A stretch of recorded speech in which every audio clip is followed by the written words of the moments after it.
watching the 2008 Empire podcast. I'm LB File from Team Infamous.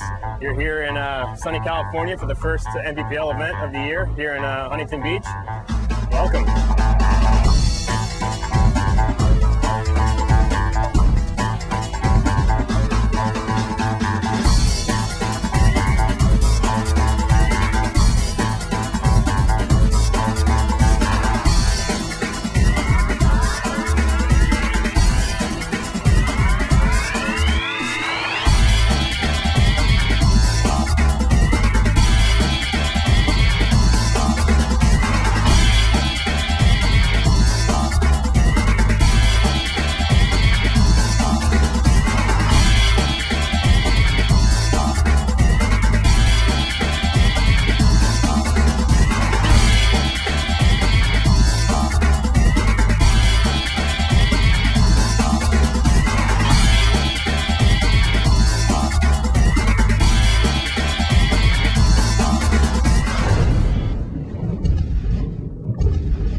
Hi, Russ ID. Appreciate you joining us for the Empire podcast. Coming off a big win in Phoenix. Tell us about where you play in the field. What are you, front guy, mid guy, back guy? Typically, I'm usually a front guy. I run out as far as possible, try and get ground. Usually becomes, I'm always going out further than most people, and I try and get out there and make some kills, try and produce. Hopefully the guys in the back can shoot some people on the break and make me look like a star so I can go up the field a lot easier. And that's usually what happens with these guys, so it helps me out. Actually, it works the other way around. Rusty goes out there, shoots everybody, and then the guys in the back, like myself and Travis and John, we just clean up and then look good and grab the flag and hang it and wave to the crowd. In Phoenix, we were limited to the number of guys we had out there due to injuries and sicknesses and people having to leave. So Rusty and Gino actually played the Dorito side. And what was your guys' method for that? How did you decide who was going to play and who was going to sit? And did you guys rotate every other point, or was it just like a hot streak? Or I would always start out in the match. I would play the first point, Gino would play the second point, and then we're pretty honest with each other. If you went out and you're feeling it against whatever team you're playing, you'd say, all right, I'll go another, or I'd say, Gino, stay on, you're playing good. And usually if he went cold, I'd be coming on hot. If I went cold, he'd be coming on hot. So we never really had a set rotation, so it's hard for teams to know which one of us was coming out. We'd go out against whatever lineup, so we never really based. I noticed that you're using the Magna loader. How are you liking that? The Magna's great. It basically sits a little further back, so you don't get shot as much when you're playing bunkers. You can wrap around and do different stuff. Feed's great. The Magna clutch keeps you from breaking paint, so you can run your loader at high speeds. So for me, it works out great. All right, Gino Benedicto here with the Empire podcast, coming from Team Infamous. Let's talk about your career. Coming up. You started off with EC Devastation, and then you kind of, we brought you up on board, and then you pursued some other avenues, and now you're back. What's the best thing about being back, aside from the win in Phoenix? Just being back with my friends, man, and being back with the people that I grew up to respect and admire in my paintball life. Growing up in paintball, I used to admire Brian Fowl, LB, and Rusty, JR. They're all my idols growing up in paintball. What would you say is the biggest asset to going away from the team that you kind of started with, and then I would consider you one of the better players on the Docks Raiders, if not the best player. I mean, what did you learn going there? More so that you brought back with you. I mean, you seem to be a much more experienced, and much more level-headed player now. My experience with Docks Raiders wasn't fun. I was trying to play for a living, trying to make something happen for my baby. That's the whole reason why I left Infamous the first time. And playing for money is not going to happen anytime soon. So coming back to Infamous, playing for fun is definitely the way to go. And Phoenix was fun for me. It's fun for everybody because we won. Anytime you win is fun. What do you consider your attributes? What do you think your best skill is out there? I mean, why are you good at paintball? I think, for one, I'm short. I'm hard to hit off the break, and I think I play the Dorito side pretty well. I learned from a lot of good players, such as John Richardson, how to play Doritos, and I've incorporated that in my game. And I think you got pretty good timing. Your shot's pretty good. I think that helps out a lot too. Knowing when to move, not when to move. You don't really need to be coached on that Dorito side. You kind of just fly by the seat of your pants. I think it's a great asset. What kind of paintball do you shoot in Phoenix? Evil. Just evil. Just evil. Ultra evil, huh? Yep. Shot pretty good? Yep. Just a little bit? Yep. Shot I really good. didn't break one ball. RP, sure. It was very detrimental to our victory. All right, I'm here with Glenn Takamoto, Team Infamous, coming off the Phoenix win. What would you say you do to mentally prepare for a big paintball game out there? What are you thinking before each match and each game? Basically, I just go over game plans in my head, try to figure out what the opponent's going to do, make sure everybody's on the same page, and yeah, do a little stretching. Where would you say you play on the field? Like a mid-insert sort of position, kind of like just like a floater, whatever needs. Typically, like shoot on the break and then insert in somewhere. Yeah, definitely. Shoot out the break, kind of insert in, follow up the front guys. Melvin and Travis die, just take their spots.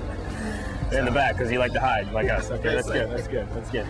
Actually, the first time I played with you, Glenn, I think was in England. God, maybe 2000 or 2001? 2002. 2002. Anyways, we're in England at a Millennium. You tend to travel quite a bit. I mean, I think you travel more than just about anybody in the sport. So Yeah. you're playing the Millennium, you're playing the PSP, you're playing the MPPL. Are you playing the Centurio this year? Yeah. So four major series. What's that all about? What experience have you gotten from that? And you know, what's some of the cooler places you've seen in the world? Basically, yeah. I mean, I pretty much traveled all over Europe and everything, and I like those series because they're fun. All the people there are great, and I get to see the world. So, What's the coolest place you've been? I have to say, I think South Africa. South Africa? Cool place I've been to. So, Were you there for a series or a clinic? I was there for a clinic. Clinic. He does a lot of clinics too. Forgot to mention that. Everybody needs to do a clinic. Let me know.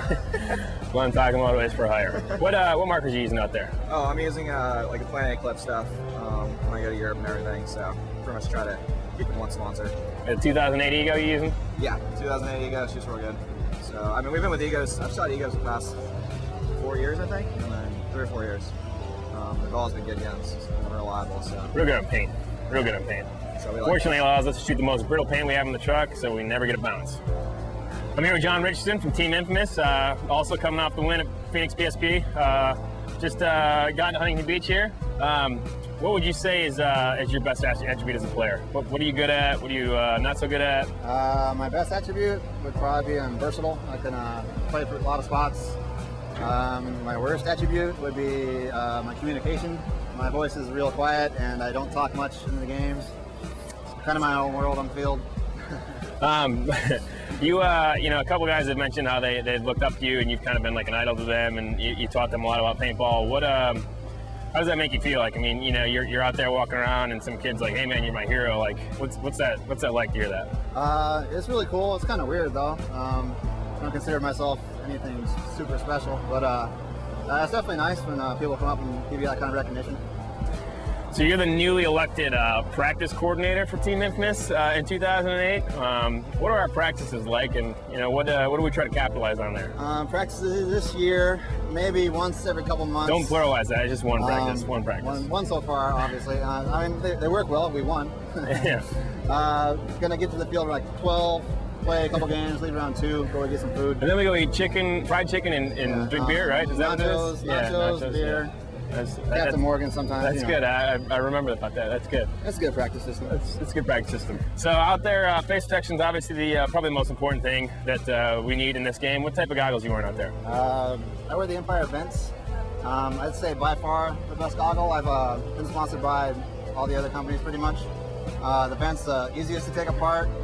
The vision's real clear, low profile. They don't stick like this far off your face. They're real close, they're compact. There's nothing better you probably want in a goggle. All right, I'm here with Travis Szymanski, Team Infamous, here at the 2008 Empire Podcast. Just coming off a win at Phoenix, PSP Open. What was the coolest thing about getting back to the podium? I don't know, the whole event was awesome, but I mean, that very final moment when they checked Glenn in and he was clean, I mean, that was the best. That was ultimate. I mean, you've been playing paintball, I think, God, almost as long as I have, or if not longer, and probably longer than half these kids out here that are just getting into the sport. Like, what's kept you going? How do you stay in it? How do you not get burnt out? I mean, what drives you to continue to go to every event and go to practice and sacrifice weekends and miss birthdays and miss weddings and what keeps you driving to go keep on playing professional paintball? I love the sport. I love the game. I've done other things, played other stuff. It's just this is my thing. I think it's probably the funnest thing you can do on any given weekend. tournament stuff's real cool. I mean, we just love paintball in general. Now that we're here at the first MPPL at Huntington Beach, the first leg of this tour, what type of preparation have you taken in, and what do you do to prepare for the event, not only as a player, but to get the team on the same page? Well, I spent the last couple of weeks in China, so I'm basically trying to catch up on some sleep. But no, honestly, we take it 100% seriously. We got up this morning early, tested paint. After we've gone through all the guns, we've taken our guns over, make sure they're all working properly, test them all out. So. What type of soft goods and pants and jersey and gloves are we wearing out there? LTD Empire. LTD Empire. What? Walk us through that a little bit. What does the LTD stand for? The LTD is our limited edition. Basically, it's the highest line that Empire makes. Has the most features, the most padding, microfiber. I mean, you name it. There's every single feature's built into this stuff.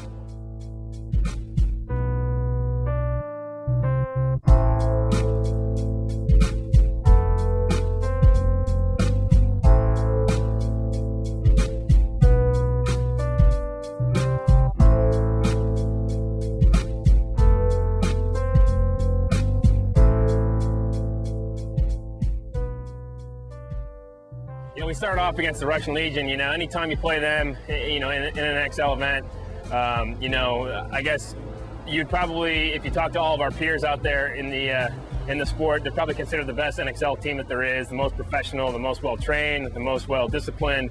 They have a lot of coaches that come with them to every single event and really help them, get through it, and that's why you see that they're very successful. They've won, I think, more events than anybody else has.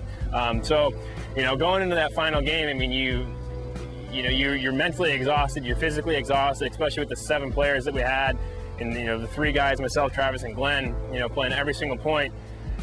You're thinking, God, I don't want to be just satisfied getting here. Everybody's sacrificed so much and put forth so much an effort that you're not going to be satisfied with anything but a win. It's 5-3. We go out there, we know it. We have a great breakout. We shoot a guy in the break, capitalize on that, get somebody in the snake real quick, fly him on the snake. Game ends really quick. I went up through the middle. I think I actually went through and shot a guy in the stand-up. So we made it 5-4. Feeling good. Everybody's going nuts, because it was such a cool thing that, B. Young's got on the microphone and you can hear it. You're under 30 seconds and you're looking at the clock and you're looking at the crowd, and the grandstand's absolutely packed. There's people all around. B. Young's out, on the microphone saying, "Hey, do I have any Russian Legion fans out there?" The crowd definitely, big applause, and it was great to hear from them. And then she's like, "Do I have any LA Infamous fans out there?" And the crowd went absolutely nuts and blew up, and literally, I got the chills. I just got the chills again thinking about it. But we got the chills, and it's like, "Hey man, we're gonna win this game. You got to fight." We knew it was gonna be a fight. We tied up in 6-6, and here we are going into the last point. And it was such a great, feeling, and just a good story, man. I mean, here we are, 7 guys playing, it's like David and Goliath playing, the Russian Legion, the best in the game, and we're playing for first and second, and it's tied 6-6 with 5 minutes to go, on Sunday afternoon. I mean, what more could you ask for as a player? So we go out there, man, and honestly, again, we shoot a guy in the break. We have 1 minute and 20 seconds to win the game. That's how much time was left on the clock. And if we don't score and they don't score, we go to overtime and start over again with a 5-minute overtime. We didn't want to let it go to overtime, so I think they were playing, honestly, for the overtime match. And we shoot a guy in the break on the right side. I run immediately to the X, wrap, shoot a guy on the left, and we shot another guy on the left, actually on the break. So shot a guy on the right, shot a guy on the left. I go to the X wrap, shoot another guy, run through, shoot Dave Baines, in the back a few times. And, as I'm closing, Glenn's flying behind me with the flag and hangs with literally about 16 seconds left. So, we scored that final point with about, with 1 minute 20 left to go, but just over a minute. So it's a pretty awesome feeling. I definitely have a lot of great memories. I mean, that's one thing this sport has given me, just as far as experience and memories. But, honestly, I guess, yeah, for right now, just the experience, that we went through with all the obstacles, with this, the guys that were sick, the guys that were hurt, playing the best team in the game, and just that story. It's a storybook ending. It's a Cinderella story. So yeah, I mean, it was cool because we we got to see a lot of guys win for the first time, like Gino and Shane Howe and Steven Lasher and Eric Crum. All those guys won professionally for the first time in their career, so I guess that was probably the coolest thing for us, is to see those guys win for the first time.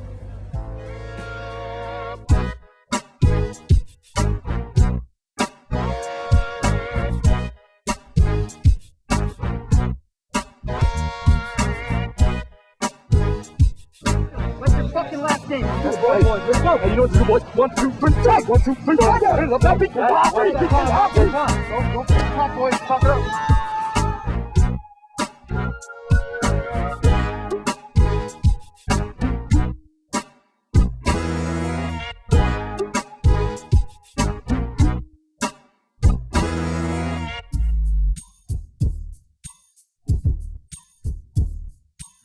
Here at Huntington Beach, we've been showing people the new Freeway anti-jam.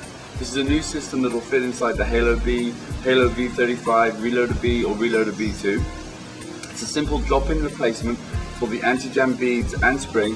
You take both of those components out, and then you simply take the anti-jam piece, you put the little arm underneath the outlet cover, and then press it into the slot where the previously held the beads. This new anti-jam system is very flexible. When the ball impacts it, it flexes both inside here, and it will flex up and down. This means it's very gentle on the paint, and it takes very little force to actually push the balls past the anti-jam system. Previously, balls would back up against the anti-jams in the old Halo and clump up in the bottom of the catch cup in this area here. By actually having this system, any ball that would have previously jammed will now come around the anti-jam and come around and drop into the empty locations in the catch cup. The new Freeway anti-jam allows you to have less force to push the balls past the anti-jam system. This allows you to set the clutch at even lower force feed rates, which makes it extremely gentle on the paint. The new Freeway anti-jam is far better with paint and with reballs. This new system is actually designed to work far better with reballs. We've used it with very dirty, dusty reballs, and we still get good, consistent feeding. When using the new Freeway anti-jam with reballs, it's far less likely to get jams. The system is actually designed to work very well with reballs. If you do get a slight jam where the reball pushes in and flexes the anti-jam, normally just touching the rip drive will clear that jam, and you're immediately able to continue playing. Most of the time, it will actually automatically clear the jams. The system is designed to actually stop the balls backing up against the anti-jam system and maintain a consistent feed rate as the balls actually go past the anti-jam and drop into empty cavities in the drive cone at the other side of the outlet. The new Freeway anti-jam is a single piece component that replaces the spring and beads from the previous design of anti-jams. Very simply, the little arm on the anti-jam fits under the outlet, and then it slides into place in the location that was previously holding the beads. And that's it. Then you simply put it back into the case in the body shells of your loader. Right, so this brings us to an end for the 2008 Huntington Beach MPPL. Coming at you with the Empire Podcast. Overall, I think the event went really well. It had beautiful weather. A lot of the general public came out to check out the event and see what paintball is all about. It's a great thing. Bringing new people into the sport. I think really that's what we need to do is bring more and more young people and just people in general into paintball so that they can enjoy the game like we do. Coming out of the pro division, you have our invert team, San Antonio X Factor, really playing some of the best paintball I've seen them play in a really long time. They're a really young team out of Texas. They were a semi-pro team last year that was fighting the whole time, and they earned their spot in the top 3, finishing out of the semi-pro bracket last year, getting them a pro spot this year. And what do you know? They come out of their first pro tournament in the 7-man MPPL, and they end up taking first place. Hats off to those guys. They played great. Represent invert very well. Looking sharp out there and on the beach. That's going to do it here at Huntington Beach for the Empire Podcast. Look forward to seeing everybody out there in Jacksonville for the next MPPL, and thanks for stopping by.